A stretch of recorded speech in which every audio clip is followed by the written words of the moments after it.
Hello and welcome back to another installment of completing? I'm thinking of completing Carpenter, no, conquering my collection. And in this video I'll be talking about this film, Source Code, by Duncan Jones. I don't know if he wrote the film, he definitely directed it, for sure. Doesn't seem like he did write it, no, but anyway.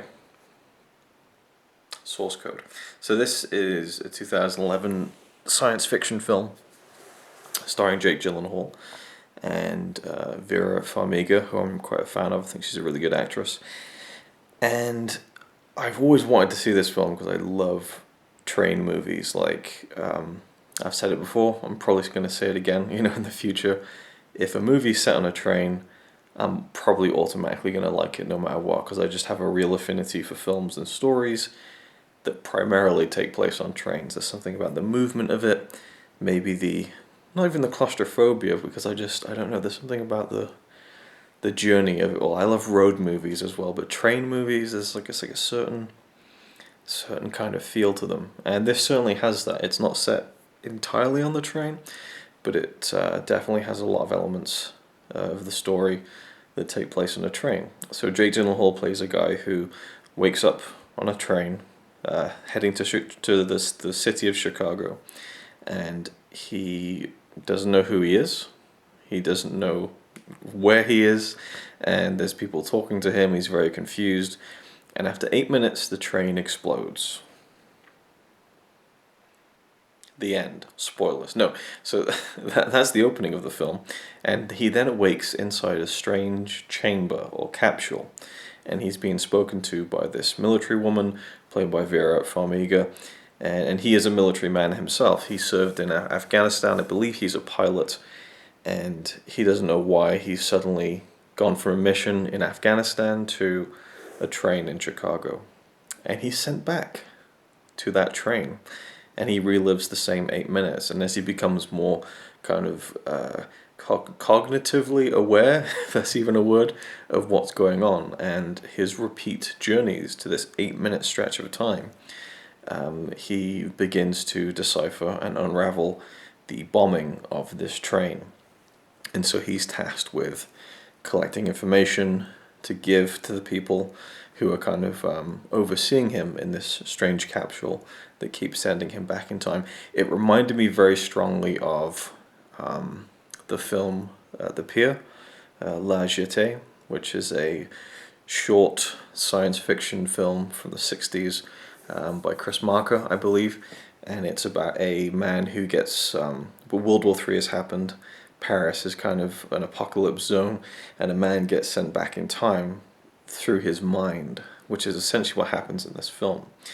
Jake Gyllenhaal's character's mind gets transported into the body of a man who was on the train as 8 minutes before it blew up.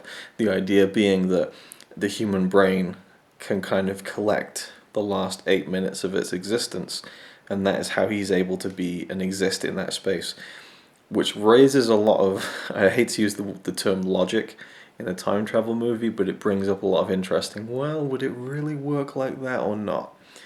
But I think towards the end, it kind of smooths itself out a little bit.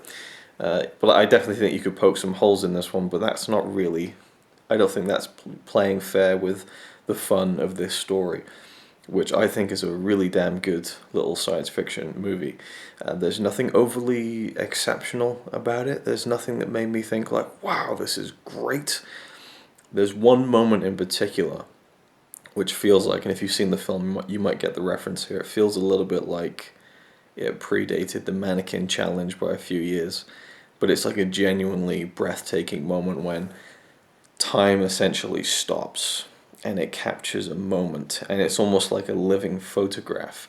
And I've always loved the idea of photographs and how they capture this moment in time, how there's a story behind every person's face in a photograph.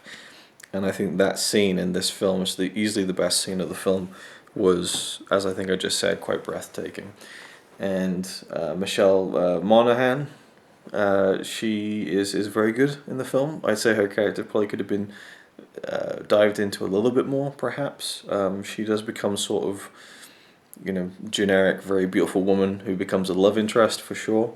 But yeah, there's a lot of the special features on this too. There's an audio commentary. I think there's like a picture-in-picture track as well, and probably some looks like interviews and kind of little featurettes and stuff. So I would like to listen to the audio commentary, especially as it also features Jake Gyllenhaal, who I've just become such a big fan of over the past 6 years or so, I would say. When I saw Prisoners, I thought, wow, he's a pretty fucking good actor. So, from then you go to Nightcrawler, Southpaw even, which I thought was great. That seemed to get quite a lot of negative attention, unfortunately. What else did he do recently that was just great? He's great in a lot of stuff. Definitely not in Okja, though. If you've seen Okja,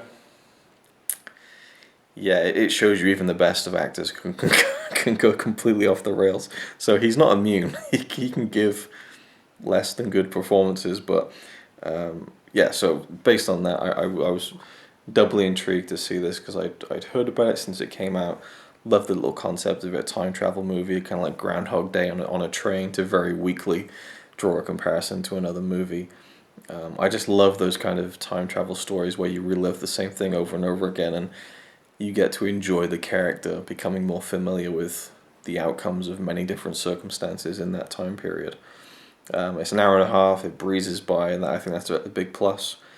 And yeah, so conquering my collection.